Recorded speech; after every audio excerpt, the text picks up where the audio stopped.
Hello, everyone. Welcome to the afternoon portion. I hope this is a favorite panel of many, because how can you go wrong with the situation we have going on here? 4 beautiful, brilliant women. Really, it's 3. I'll speak for them. But, 4. you know. 4. Yeah, also, as we get started, I just want to throw in a small plug. I 3D modeled this porcelain mug here that I'm going to be drinking out of. It has a koala on it. Speaking of how cute, always works, just bringing it back full circle. That's beautiful. I think you all already know enough about me, though there's one thing I will say. My name is Savannah, like Georgia, like the African grassland, not to be confused with Samantha. Oh, as Samantha. Many folks do all the time, story of my life, not a big deal. But just so we're clear, if you do want to find me after this, you won't find me under Samantha. You will only find me under Savannah, Savage Savvy, Savannah Peterson. Anyways, so starting with the fabulous, brilliant lady in blue to my left, why don't you tell us a little bit about who you are, what you do, what makes you an awesome woman? Sure. So my name is Kate Watley, and I'm really pleased to say that I am fortunate to know a lot of you in the audience because I am based out of here in Tampa. Our office is in Ybor City. I'm the CEO of Social Forces, which is a social shopper marketing agency. So as an agency, our job is to connect with consumers and encourage them to buy more of a specific product, a retail product, at a specific retailer. And we do that on social media, different social media campaigns. And we have a fantastic team of all millennials. It's a completely millennial office, which is part of the reason that I'm up here. And the other part of the reason that I'm up here is that I'm a female. So I got woohoo! Since this is our female millennial entrepreneur panel or whatever we're calling it. Did you find those shoes through your platform? Because those are amazing. These shoes are amazing. I had to buy these shoes. They were in the window. Oh, yeah. Yes. So I spend most of my days doing one of 2 things, either mentoring my team or connecting with our clients. And I'm proud to say that between 90 and 95% of our revenue comes from out of the state. So that means I'm in a lot of airports, traveling a lot. So I am out and about connecting with our clients or in our office in Tampa, ideally mentoring my staff. Great. Carrying on. My name is Nancy Vaughn. I'm the Principal PR and Marketing Director of White Book Agency. It's a full-service public relations, marketing, and special events firm.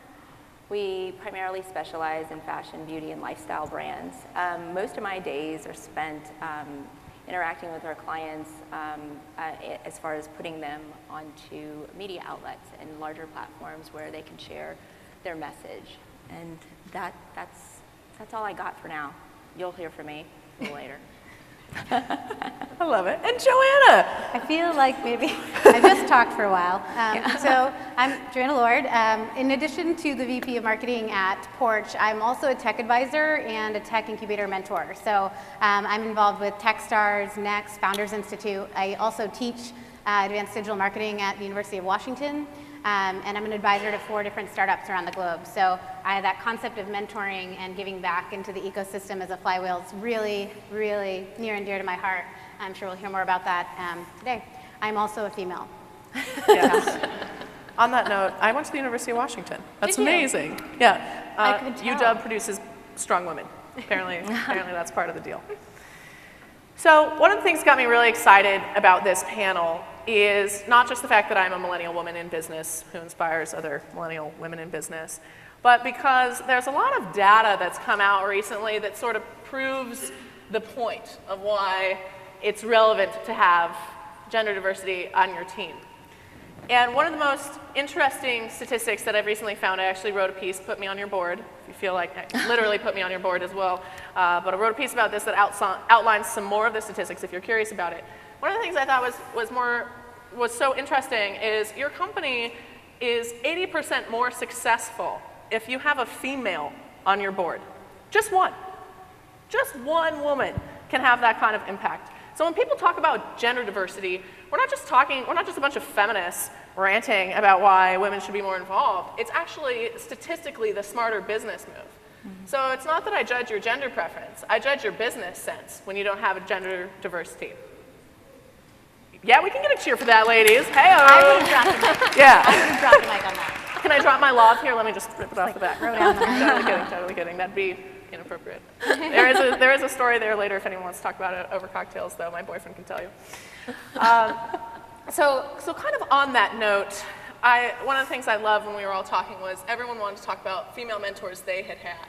And I think that's kind of a fun place to start. And since we all just talked about ourselves, let's talk about some other folks. Joanna, why don't we start with you on my right? What females have inspired you? What mentor gave you the confidence to get where you are today?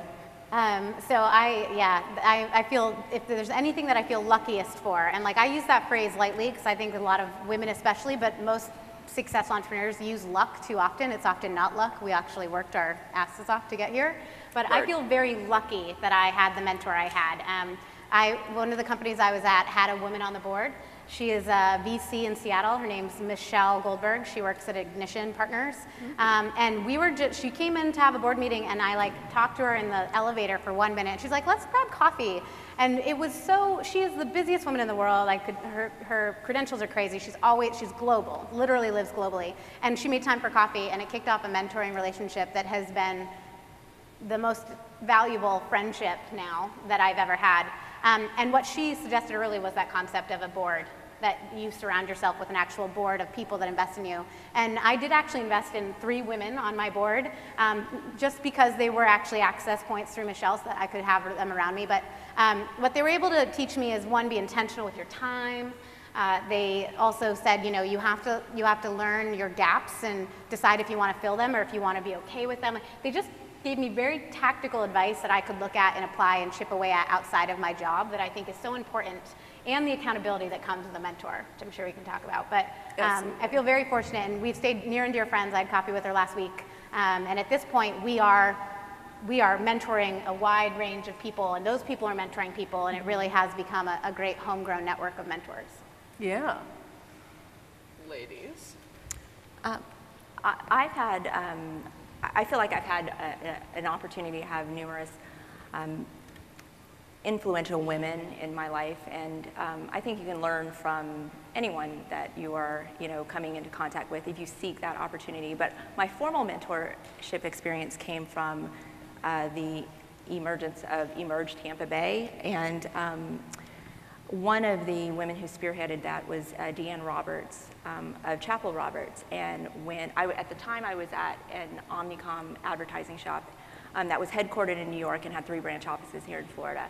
And in my head, I sounded like, when they asked me, well, who do you want to have a mentor? And I was like, well, I want to start my own business, and I don't talk that way, so I don't know why in my head it came out like that. But I told them specifically that I wanted somebody in my communications field. They partnered me up with somebody, which was Deanne Roberts, who couldn't have been better. And she had mentored many women throughout the Bay and across the country. And we had monthly intentional meetings where we went over personal and professional. And the way that she actually lived her life was probably the most influential, and translated into helping me run my business as well.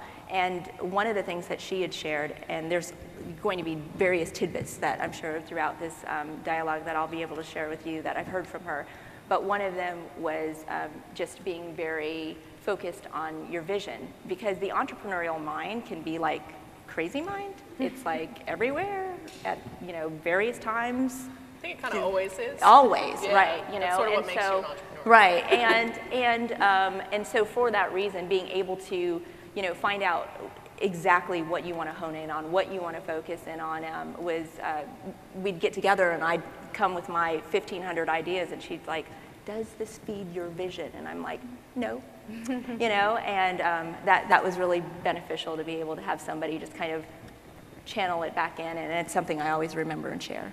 So soul food isn't just something we find in the South? No. Something you get from a mentor? Yeah.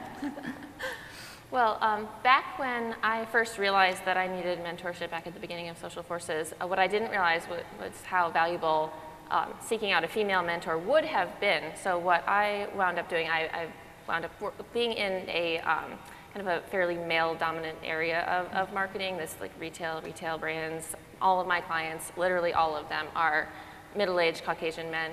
I found some great mentors that were male, and they gave me great advice, and I really think that my career and a lot of Social Forces has been propelled by some of these great mentors that I've had, but they gave advice that sometimes I had a hard time dealing with because it was from this male perspective, and they didn't have some of the female in business concerns or issues that I had, confidence and speaking, projecting, just like business dealings, negotiating, talking about money, yelling at each other. These weren't issues for them, and so I looked in other places for some advice in this. I turned to a lot of books. There's an incredible amount of books that are available for females in my situation discussing female leadership, female management issues, and it just made me more so realize that what I wanted to do was I wanted to be a better mentor for aspiring young female leaders. And there was a moment around the same time that I looked around the team at Social Forces, and I'm seeing some of these guys all right here, which is really great. There were 4 of us at the time, myself and 3 men, my business partner and our now junior partner, and then 1 other guy, and it was the 4 of us, so 75% men in the room. And I said, "Whoa, wow, this is a problem." If yeah. Part of my responsibility now is to mentor other aspiring young female leaders. I need to make a change, and very, very quickly after that, we hired our first female on the team, Rachel, and she's still with us today, which is wonderful. And now we do not have the same issue. We're actually a little bit heavier on the female side than on the male side. Great, yes. Just out of curiosity, how many people here have a mentor? Awesome. That's great. I think having a mentor, no matter what you're doing with your life, is quite possibly the single most important thing you can do to guarantee your success and your sanity. It's kind of like therapy with a business twist, and everybody needs that. Just fact. Right. I think my mentor, Adri, my very first female mentor, Adri, she's also in Seattle actually, Adriana Gilminer. She would laugh if she saw me sitting here right now, because she would say that she always knew this was going to happen, but that I was the biggest pain in the ass to get here.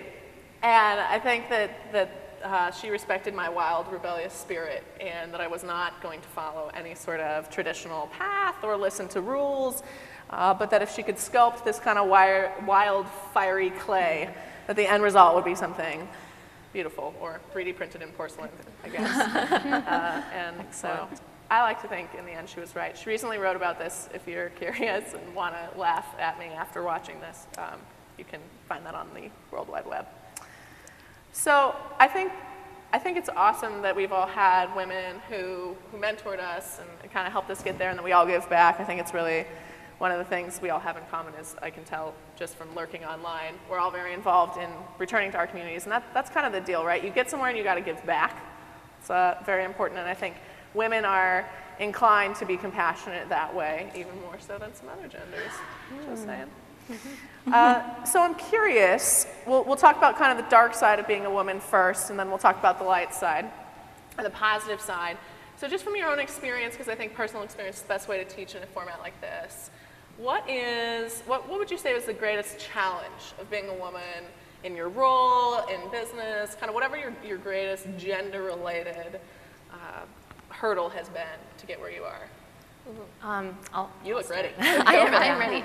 So one of the things that I had to get over was that there's it's, at least in my experience, there's been a good amount of the men that I've been dealing with in business that are totally fine with yelling at each other, being angry about things, negotiating heavily, aggressively in that meeting, and then being like best buddies, being friends, like no harm done immediately after the meeting over drinks.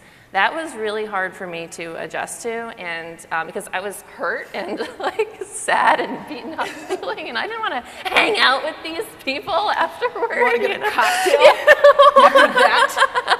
Yeah. Right? But and I've heard other women talk about this too, how you either have to like learn to be okay with that, or whatever you need to do to deal with that. But sometimes you encounter that, and it might be a little bit strange, because I think as women, my girlfriends and I don't do that ever. If we're gonna fight about something, it's gonna be like 2 months before we talk again, or It's true. It's true. You want to fight about something and then hang out afterward? It's crazy. So I've had that was a challenge for me to get through, and I made a lot of progress. I feel like I still maybe have a little bit like, ooh, but you were mean to me over there, but But I can get over it now. I'm like, whatever, it's fine. Let's have a drink. Yeah. So what do you tell yourself in that moment to get over it? Just that it's normal and that's just men being men, and I should just deal with it and hang out.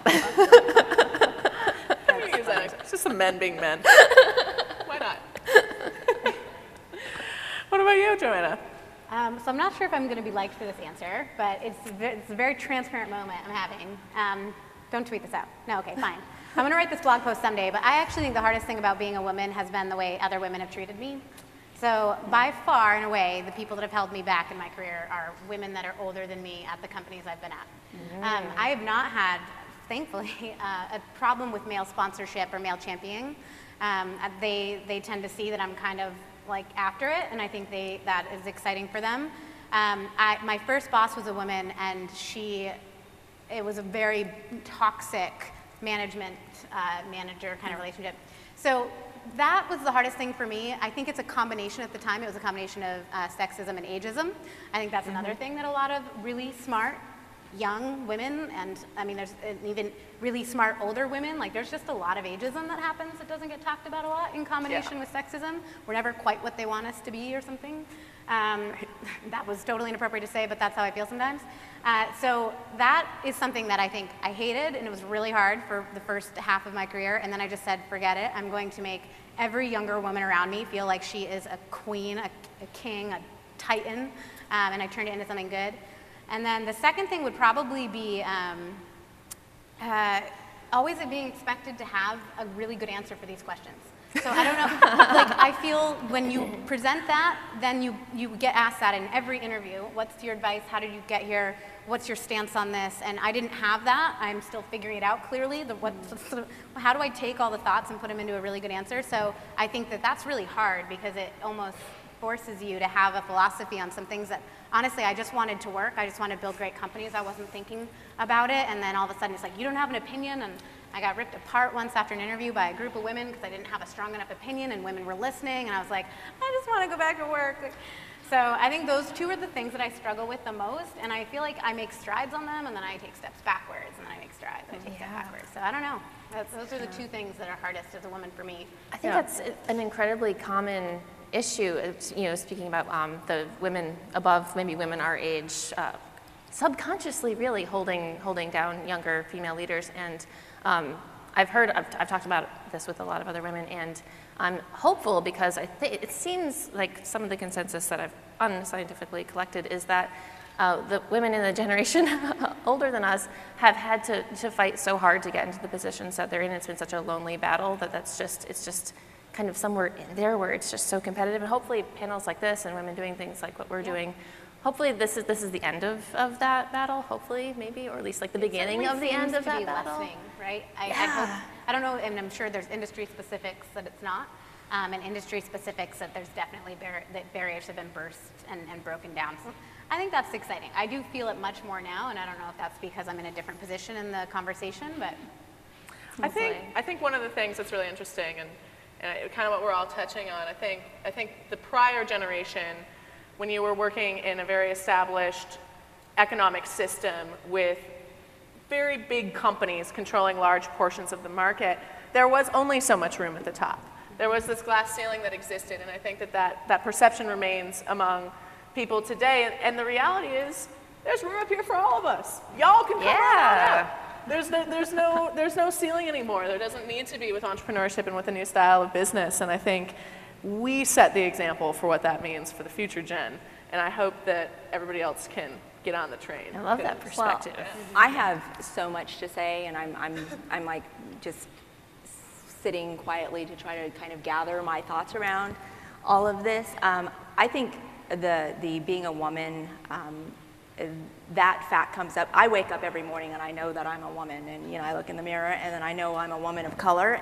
But there are instances where other people make it very obvious to me that I'm a woman and a person of color in a room or an instance. Like, I'm not thinking about it. I'm thinking about it. I'm coming in to do a job, to get the job done, pitching my company or whatever it is. My name is Nancy Vaughn.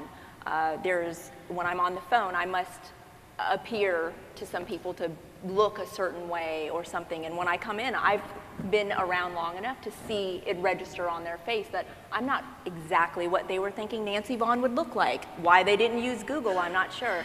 But, you know, it's just, so those type of instances make it very clear, like, oh, you're a woman doing this. Now, I agree with, like, I haven't had the experience of older women holding me down, but I have heard of those instances, and I do agree that I think a lot has to do with there were a limited number of positions across the board in industries previously, and I think the big thing that has to be remembered is as much progress that is being made, there still are many industries where women are really, really underrepresented. You know, manufacturing, production, I was going to say 3D printing. Ladies, there's tons of room. Right. I have like a 90% female team for a reason. We're hiring 2 people right now. So I think those things, you know, where if you live, that's why it's important to pay attention to what's going on around you and be in diverse environments so that you know to keep progressing and saying that, okay, it's great over here. Like, I work with a lot of women. I'm in the fashion industry. It's fabulous. There's women everywhere, and, you know, we're like power players and everything's getting done and we're, you know, knocking things out. But it's just, there are other industries that don't have that. So we have to be aware of the progress that needs to be continuously made in other industries, sectors. And I think we all play a role in that, whether you're male or female, because we're kind of all here together. So, you know. Yeah. I think, I can speak to that manufacturing side. It's still a dude fest in hardware, 100%. I come from the product design world in the Silicon Valley, where I used to colloquially joke I was always the only B word in the boardroom. And the hardest thing for me was people thought I was there to take notes. You're working with a Samsung or an Intel or a Google, and it's all the top engineers and the executive of that team and the executives on our side, and then there's just this young blonde girl sitting there. What could she be doing? She's probably going to get us coffee and take notes, right? No, actually, I'm going to blow your mind. It's going to take you about 10 minutes to figure that out. And I think in that case, you should have been a bitch in the boardroom. That's fine. No, better than a babe in the boardroom. Well, so I'm actually very proud to be the only bitch in the boardroom a lot of the time, but I'd love to see my fellow bitches in the boardroom too. I think that what was nice, and the only way I was able to get over it, was the men in the boardroom with me empowered me in all of those junctures. And kind of like you're talking about how you haven't had the same struggles working with men that you have with women, I can totally agree with that. They put me in that room for a reason. We're decision makers for a reason. And when you, as men, surrounding yourself with powerful women, because that's a smart business move to do, have those opportunities, empower them, turn to them for their opinion, validate that opinion in front of the other people in that room so that you can lead by example. And there's nothing sexier than a gender equal man. Just saying. That's so huge, validating. I don't know if Victor, I think Victor's still in the room. I would like to tell a quick Victor story. So I'm fortunate to be on the board of advisors for the University of South Florida, and I'm definitely, by at least 10 years, if not more, the youngest person on that board. And I am a little self-conscious about that kind of situation, as I think most people would be. And I remember the first board meeting that Victor Chris came to, and he's talking to somebody else, so he doesn't know I'm talking about him right now. But he sat down next to me. I know him through Ad2 Tampa Bay. He's the previous president of Ad2, as am I. And he started passing me notes, chit-chatting with me a little bit in that board meeting, and being a past senator and all that. It gave me this confidence that Victor's validating my existence here. And then I stepped up and said something. I have no idea what it was at this point, but I gave my opinion, and Victor went, "Yeah, that's a good idea," and it just made me feel like I was supposed to be there. It was so huge for me, and I will never forget that. So thank you, Victor. Oh, yeah. Go, Victor. Good job, Good Victor. job for Victor. Way to lead by example, buddy. That's what we're talking about. One thing on that I think is more of a call to arms, which is that concept of male sponsorship is actually it's being written about a great deal right now, which is that the cultural change, especially in tech, that can happen most is if we get men to sponsor women at work, and that they often just naturally sponsor the women that most emulate male behavior. because they feel closest to them, and I can admittedly say, like, I'm kind of feisty, like, so I think that is one of the reasons why I've been sponsored. What the actual best thing that a executive male or a male in leadership can do at their company is seek out the quiet women, the women that are youngest, newest, and haven't found their voice yet, which is really uncomfortable. I have a hard time with those women more than I do other women on my team. So that's actually the biggest difference you can make, is those pairs, and that and kind of making that part of your culture, that sort of mentorship. We've actually done that at Porch, where we have formal mentors that happen for certain people, and it's two groups. It's hippos, right? Hypos, high performance people, and hippos are bad, hypos are good. And then the other one is for the potential we think they have that haven't found their voice, and that's women and men at the company. And we split it up intentionally because we think that could be the biggest driver of momentum. That's great. But yeah, I think that's great. So we've kind of touched on it a little bit, but I think let's come at the question a little more aggressively and kind of own it. What's the best part of being a millennial woman in business? Now let's be honest. I'll start. Free drinks. I still don't pay for drinks. Totally down with that. Not a problem with that. Love that y'all still buy the drinks. Love the chivalry. Still in business. Nothing wrong with that. Still think it matters. And it's not about traditional gender roles. It's about common courtesy and manners, gentlemen. Yes. Just common courtesy. Yeah. I have an answer. And it kind of touched on what you said. I love shocking them. It's my favorite part of my day. I walk into a room, I sit down with men, we're about to talk about a couple $1 million, and they're like, what's this girl gonna, and then all of a sudden I'm like, well, let me tell you what I think we should do.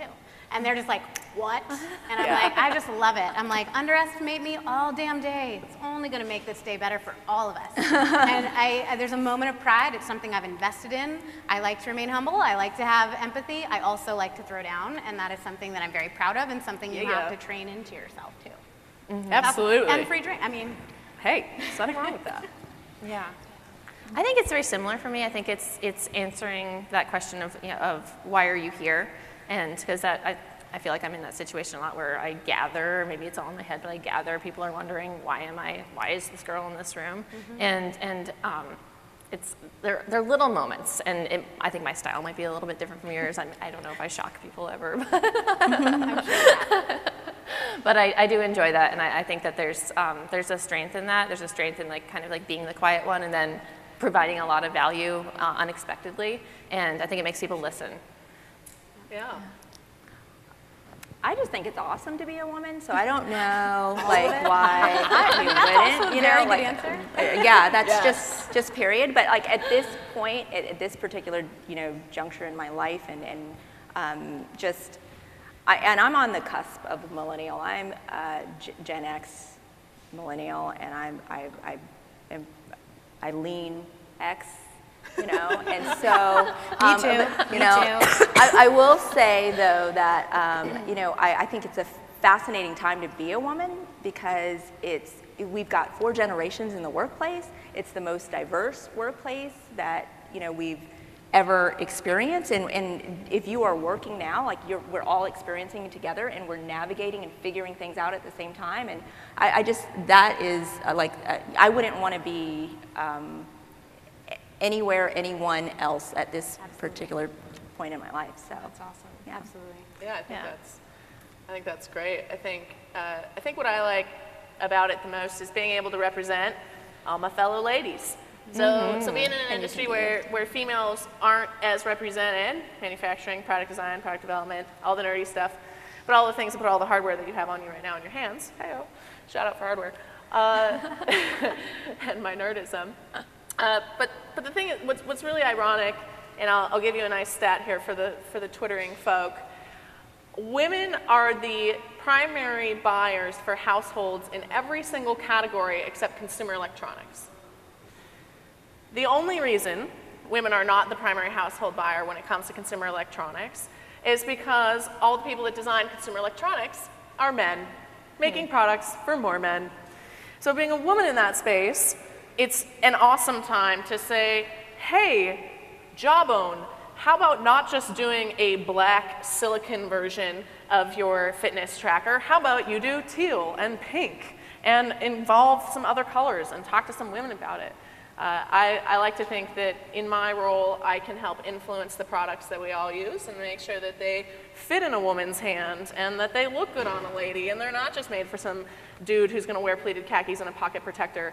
And that's fine if that's what you want to do, but it's not what I want to do. And it's great to be able to influence that development cycle. So I guess the power of being a woman in business right now is what I like the best. Just so you know how much power we have, to your point of, we're making household decisions. I mean, we have the statistic, if you look at it on the internet, nobody exactly knows where it comes from, but it's, 80% of the buying power. And the messages, though, that come out, and this is for ad folks, are mainly communicated by men. Only 3%, well, it's jumped up to 11% now. 11% of women are creative directors. There was a movement that came out of San Francisco called the 3% movement, and it was building the business case for having more female creative directors and female executives in leadership.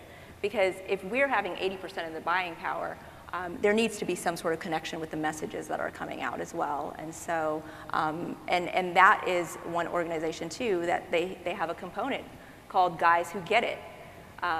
Because, men have to be a part of that conversation, and again, because we're all in this together. Yeah.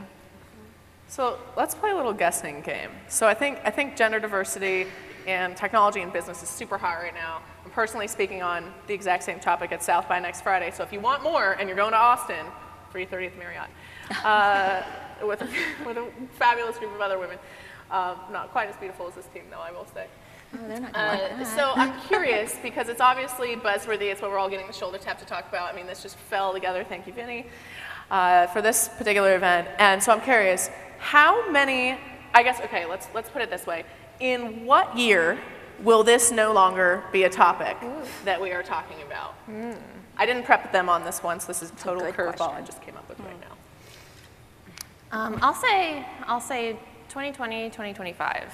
Because that's when the largest generational representation of workers are going to be millennials. And I think that this is less of an issue for us. I think we're still fighting it a little bit because we have a lot of the older generation still in these higher roles, some of these women that you were talking about earlier.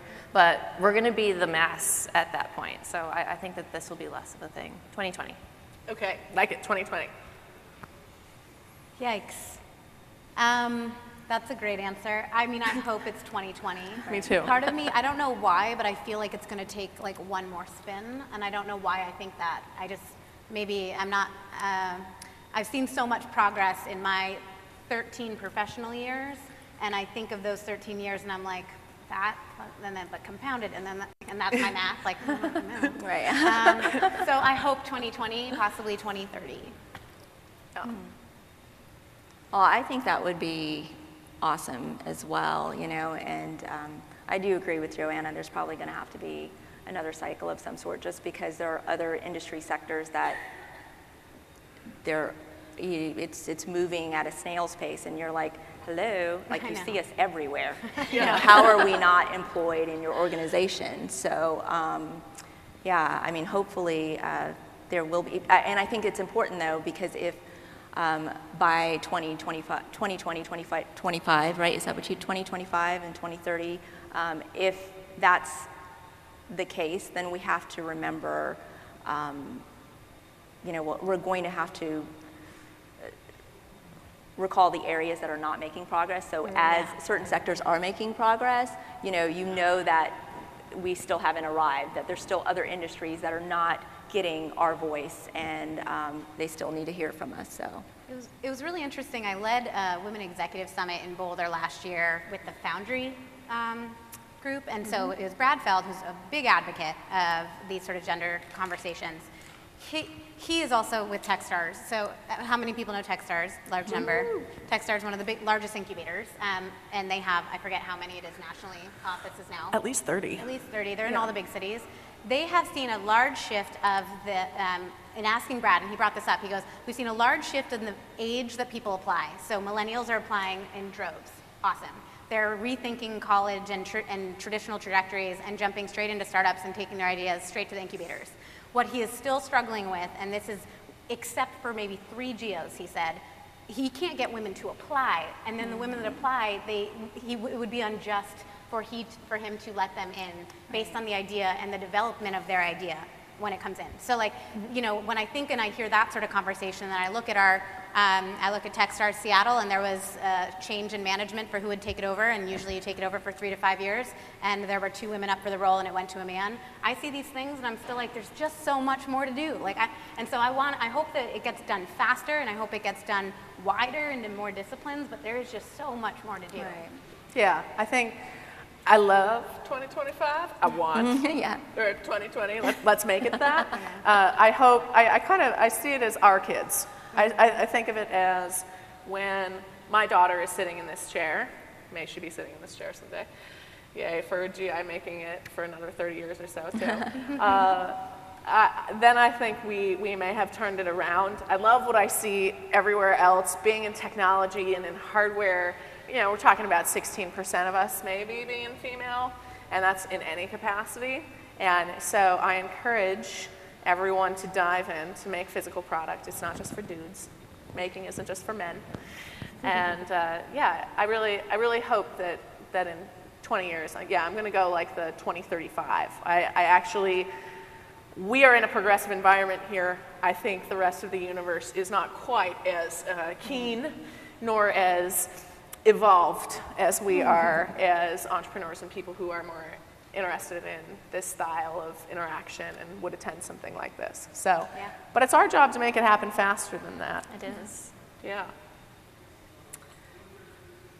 So I think at this point, maybe one closing remark, and then we can take some questions.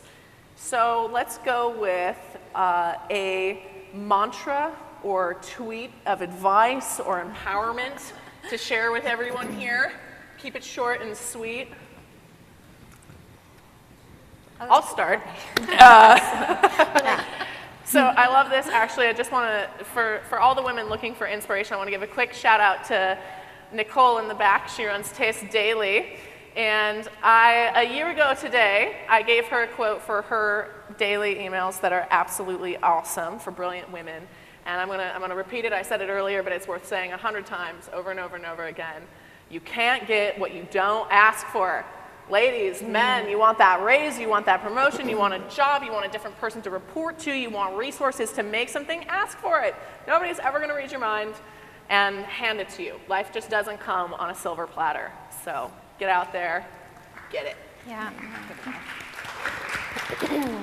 I think there's a lot of discussion back and forth on, like, can we as women in business have it all? Can't we? Are we too frazzled to, like, if when we try to have it all? I'd like all of us, women in business, women in entrepreneurial careers, to be the example of maybe not the woman that has it all. Maybe that's not a thing, but maybe be the woman that has what she wants, and then use that as, be that example for other women, other young women. So it's possible to be who you want to be, and show that to other women that might want to also aspire to similar things. Wear your skin. Mm-hmm. Yeah. Wear that skin, ladies. Well, and I guess mine would be from your wear your skin. I like your closed mouths don't get fed philosophy. Yeah. I think that's accurate. And own your spot wherever you are, whatever you're doing, wherever you know, if you're looking to become an entrepreneur, or you are looking to break into an industry, wherever you are, just do the best that you can right where you are, and then look to, like, what's next in creating your story. You know, like every single thing that you're doing now, if you are really applying yourself and you're making strategic, smart moves for advocating for your career, for your personal life, I mean, you are putting down another line in your story. And so, I mean, you need to be engaged constantly, so just own your spot. Such great advice. So I got given this advice by an old CTO. She was my CTO at a company 2 companies ago. She pulled me aside and she was like, yeah, we're going to talk about some things. But her best advice to me was, don't slow down. And that was so true to me at the time, because I just felt like everyone was like, you shouldn't be wanting that yet. You're not quite ready for this yet. You don't have that much to offer quite yet.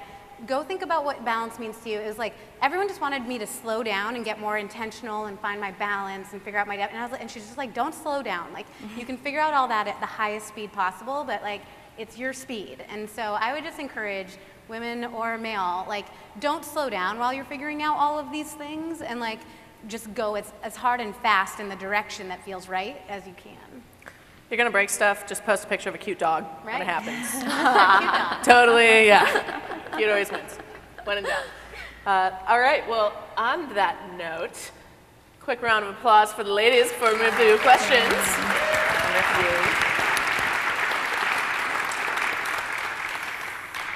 So what can we answer for you? What gentleman is gonna raise their hand first? Oh, I see Nikki back there. What's up, girl? Oh, and? maybe not. Hi. Yes.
So, okay, so why don't we do a quick round robin of who we'd have dinner with, and then I think we can come back and address your question, because otherwise I think it's gonna Get real crazy. It's gonna get real interesting. I'll start on dinner. I would have dinner with Amelia Earhart, because she just didn't give a fuck. And was willing to get behind the wheel of a big plane and didn't care that it was only men and that nobody had done it before, and was straight fearless, so fearless to the point that she landed in the middle of the Bermuda Triangle, never to be seen again. And you know, what a legacy to leave. What an example for women everywhere. She was true to herself, she was still a beautiful woman, and man, talk about fire. So I would love to hear what's going on under the sea right now with Amelia. Mine's a fictional character. I would love to have dinner with Claire Underwood from House of Cards. Another great She's answer. such a badass. And she's so powerful and so conniving in such a brilliantly evil way. And does it with such style. Like, it's flawless. I'd love to. Oh, I didn't know they could be fictional. I know, it's like Olivia. So, okay. We're making our own rules up here. Yeah, I know, because I'm going to have a dinner party, Yes. you know, really, yeah, right? It's my dinner, right? I'll cook it even. So I would have Rosa Parks. I would also have, I had my 3, and then I just got really sidetracked by yours. I was like, Judy Smith. I need Olivia Pope's character. Yes. Like inspiration there too. And so, gosh, who was my second one? Well, Oprah's going to be there. Yes. And She's assumed at the table, am I right? Right. She's Yeah. assumed at the table. Yes, right. So Oprah's going to be there, Rosa Parks is going to be there, and my third one was a really great one. I just can't find her invitation right now. It'll be intimate. Right, yeah. Well, if you find it, you can Yeah, always- I know, and I will share interject that with it, us. yeah, because I got really sidetracked. I was like, Claire Underwood, she is great. Yeah, I'm coming to your dinner party. So, yeah. Well, we can all crash each other. Yes. Right, yes. Go ahead, sorry. Mine's going to be super sentimental, honest answer, but I would have dinner with my mom. I lost her when I was very young, but she led a male team. She was at the top of her game in a male-dominated industry, and so she didn't get to see any of this. I honestly feel like all this happened after that, so I would just want to sit down and be like, do you believe it? Like, this is for real, and like, this is what's happening, and I think that would be really awesome for her to see. And Oprah and Olivia Pope. I remembered mine Mom, too, Olivia and I can't believe that it's Coco Chanel. Oh, yeah. Right, that's who. So it's Rosa, Oprah, and Coco Chanel. That would be fabulous, right? That's an insanely amazing dinner table. So fab. Right. Into that. All right. And could you perhaps kindly, in one sentence, repeat question number 2 very for our good audience? It was question, very though. deep, and I just want to make sure we get to the nuts. Oh, that's Nancy. Yeah. Who? Yeah, not that big of a fan. Like, Nancy.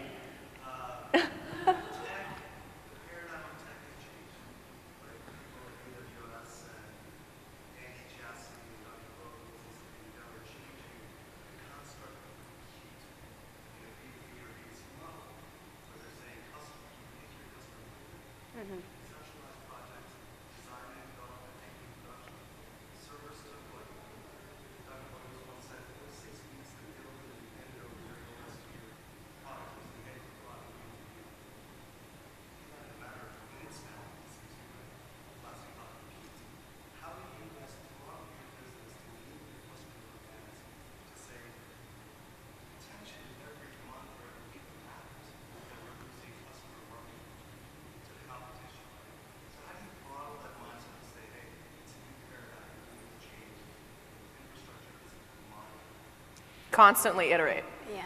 Have the best product and be willing to completely scrap it and start over and make the next best product if you need to. I think what you're hitting on there is how do you maintain agility and relevance in an ever-changing market where people expect, exactly, where people are constantly moving and learning essentially at the speed of light versus at the speed of what used to be many weeks and much time. And I think it's about really keeping your customer front of mind. I think decisions for development and technology were made by very few, and now they are made by very many. And by very many, I mean everyone. So if you're not listening, you're probably failing. So listen close, be agile, and don't be afraid to iterate and reinvent. I'd add, like, I do think it speaks to a little bit of what I talked about. This is what I mean when I say rethink common practices. So we see investments in teams, and teams stood up that just were never there before. So one, those are our SLAs. We are 99.99999. We also have like an SLA of a 95 plus score rating on our Delight score that we came up with. We have an NPS, like we have the highest, these are the highest ones I've ever had to operate under. So we staff Delight teams, we staff front-facing ROI negative support teams, we staff a development maintenance queue that is fully funded by our best developers outside of our product development queues. Like we have entire infrastructure set up to be ready for anything and to be proactively solving for all. So I do, like, it is a very different world. Like none of the teams that were the teams are the teams, and none of them had the goals they used to have. Like, so I do think, to your point, you just always have to think like, that's how we used to do it. What's the best way to do it now? Right. And I think that can come from listening to your clients and your customers. I think if we spend more time listening to them and hearing their problems and working on solving their problems versus selling our solutions, we're going to constantly be doing that. Yeah, and the talent intake process is also critical, because in order to build the solid team that is going to be committed to your brand and then also be agile enough to handle like the challenges that are coming, I mean, there has to be a thorough understanding of all of the changes within the organization, and that requires a certain amount of comprehension. Yep.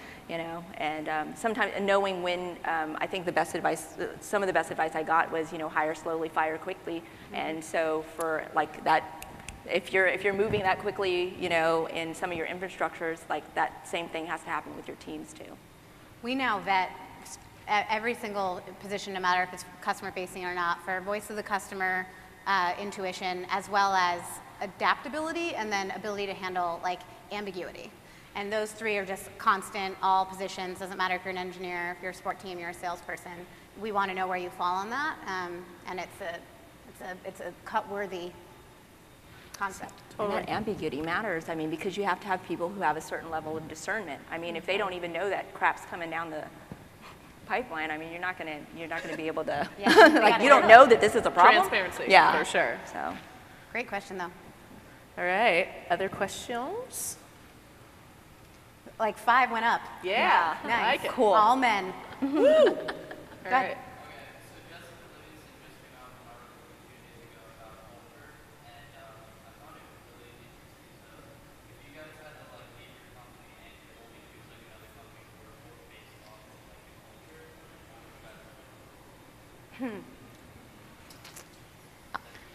No, I came from a company that, the Omnicom shop, that was very largely entrepreneurial in nature.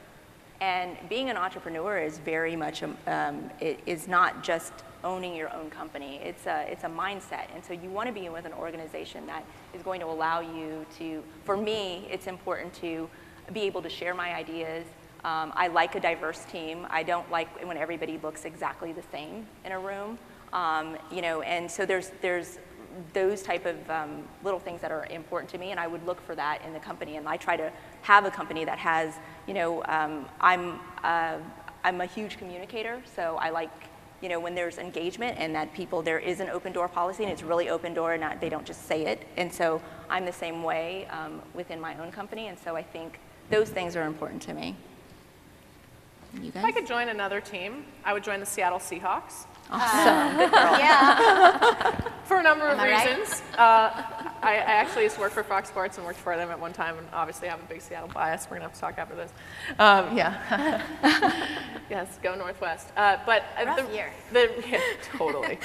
The reason, and I would join them even this year, not just last year with the Super Bowl win. The reason I would join the Seahawks, if I could join any team, is I really appreciate Pete Carroll's coaching philosophy.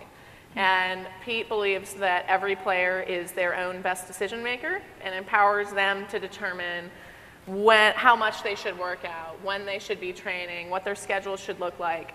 And I think that that's how you really can optimize the performance of everyone on a team, and that's how culture really forms. My team has more freedom than any other team at Shapeways because I believe, you know when you work best. I shouldn't tell you that's at 8 a.m. I don't care if it's at 3 a.m. It's totally irrelevant. Get your stuff done. Right.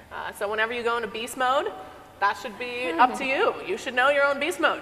You should come work at Porch. Yeah. No, not really, but like, because I know, but like if you do, because so my CEO is very close to Carol, and like a lot of our philosophy comes straight from his book, comes straight from those words. We live and breathe that sort of team mentality, but we talk a lot about that. That's where do it better than it's ever been done before. That's a Pete Carroll-ism. That is not a, it's not a us-ism.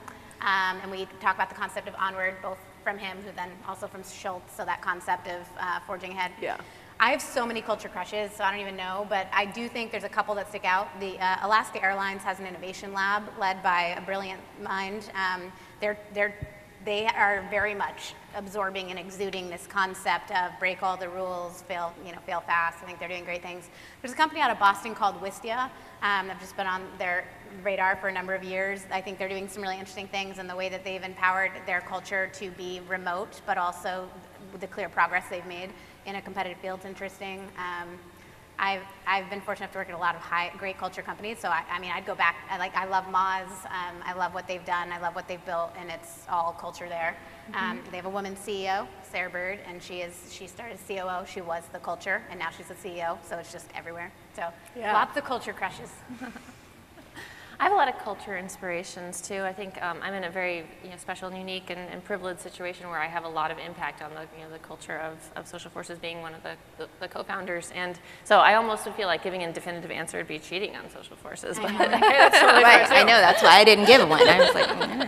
Why am I leaving my company? The Seahawks might not be recruiting for someone like me just right now, so I felt that was safe. That's safe. In general, I feel like I'm the luckiest girl in the world career-wise. So it's I feel like I've hit the career jackpot with what I get to do every day, with the brands I get to work with, the team I get to work with. So I'm going to give no definitive answer on this one. Sweet. Your team appreciates that. That's so cute. Yeah. I wonder who's sitting over here. One more? Yeah. One more question? Or One two, more. maybe? We'll see how let's see what you ask us. You fine, sir. Yep.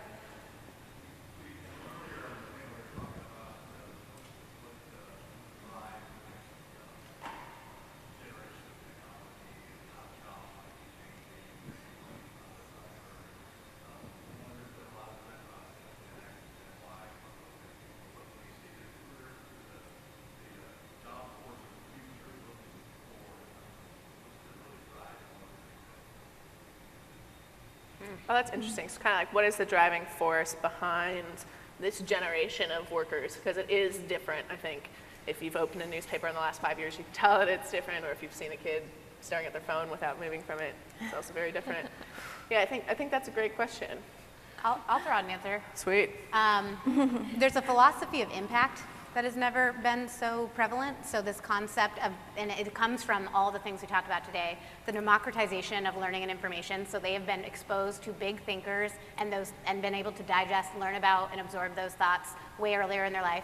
The democratization of different technology stances where they now have not just access to that learning, but the ability to share, become the thought leader seed of that, and then become known as that and build their identity around being a big thinker. Like, all this has happened, so there's a philosophy of, to exist, you must have an impact in millennials that wasn't necessarily that. Like, impact is such a bigger, to me, I think, a driver that they talk and think about earlier in their life than ever before. And I personally love it. I think we're seeing from it this kind of responsive carpe diem, break all the rules, and that is opening doors for them, and people are taking note faster than before. Yeah, I think it's in my opinion, similar. The idea of feeling like you're part of something that's larger than you, and sometimes it takes the shape of a mission or a greater purpose, and sometimes I think it can take the shape of the team itself. Yeah. And I was just talking about this with my co-founder the other day, but we recently, within the last 6 months, tripled our office space. We went from an office where we had this one table where people had desks and things. We were all sitting on top of each other's laps, but there was one table that was the conference room, like meeting room, lunchroom. It was the everything table. And we took this table with us to our new 3 times the size of the old place office. And now everybody has their own desk, and there's a real conference room, and there's space to breathe, and different little meeting spaces and couch spaces and all of that. Where is everyone? At the table. At the same table that we had in that teeny little office. Everyone works there, eats there. Everything important happens around that same table. And it's like stadium seating at this table, because there's not enough room, for one row of people around this table. Now there's more than one row of chairs around this table. So it's because everybody wants to work together. They want to be part of this together. See, and I think that's where it really won't matter what some of the external driving forces are, because at the core, the core values are still the same. People want to be successful. They want to do work that's valuable.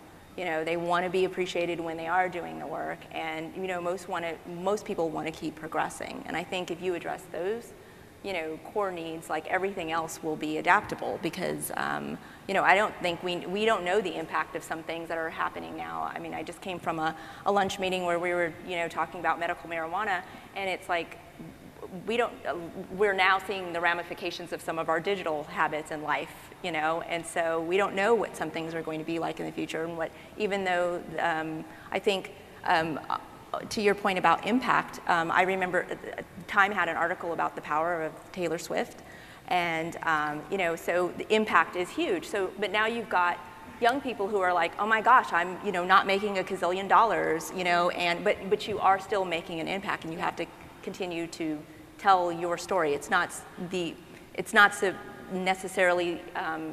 It doesn't necessarily have to be on a Taylor Swift level, yeah. But then you keep moving, like you said. You don't stop striving for what you want to do. So I think when you address the core values, as long as there's people on the planet, and I don't care if you're making a bunch of robots, as long as people are involved, those core issues are what's going to be the most important in those drivers. So yeah, I think everyone kind of touched on a lot of the same points, and I think it's really my advice as managers, if you're managing millennials right now, if you are a millennial, managing millennials, whatever, interacting with millennials, have a millennial as a child, they want to be heard. And I think that goes back to impact. I think that our social media is our highlight reel, and when we're in the workplace, it's just about being heard. Even if my opinion is the worst opinion in the room, I still want the right to say it. Right. And I think that a lot of people feel that way. Mm-hmm. So listening now more than ever, it's not the complacent, passive generations of women or men of the past. It's a much more aggressive, robust, and engaged individual. So, all right. Let's see if we can sneak in one more. If it's quick, go for it. You've had your hand up for a second. Sorry. How do you even deal with the emotional makeup of women are more emotional than men? So when you're in the leadership, you have to take decisions sometimes that are hard. I mean, your emotional can take hold. I find that to be a problem for you. Oh, really? There's a saying in I believe it's the First Wives Club, which is an 80s movie, right? Yes. It's like awesome, and she's like, I'm an actress, I feel all of the emotions. Emotions are a great thing. So, I mean, I like that, you know, whether it's hormones or whatever it is, that like I have some variety and some character in, you know, my life as a woman. I mean, and I really do. I will tell you that you know, like during fashion shows and stuff, I'm like, if you've got to cry, go to the bathroom, but get out of here stat, you know, because we're in the middle of working. But I don't understand, I don't think emotions are a problem. Do I think that there are some situations where, you know, having a mini meltdown is not ideal? But, you know, let me tell you, what I've seen, when things have gotten heated, I've seen men walk out of the boardroom. Yeah. You know, there are men who have all kinds of emotions. And so as I want some of my moments excused, I'll excuse some of yours too. But like, we're human beings. I mean, like, that's what like kind of makes us interesting. And so I don't have any problem with emotions. A testosterone flare is just like tears. Right. It just looks different. No difference. Yeah. It's just a form factor. I definitely adhere to they used to say like, keep life outside of work. Like, and I'm like, no, bring so much more life into work. And like, you know, that is at the heart of everything. There's so much emotion in Porch.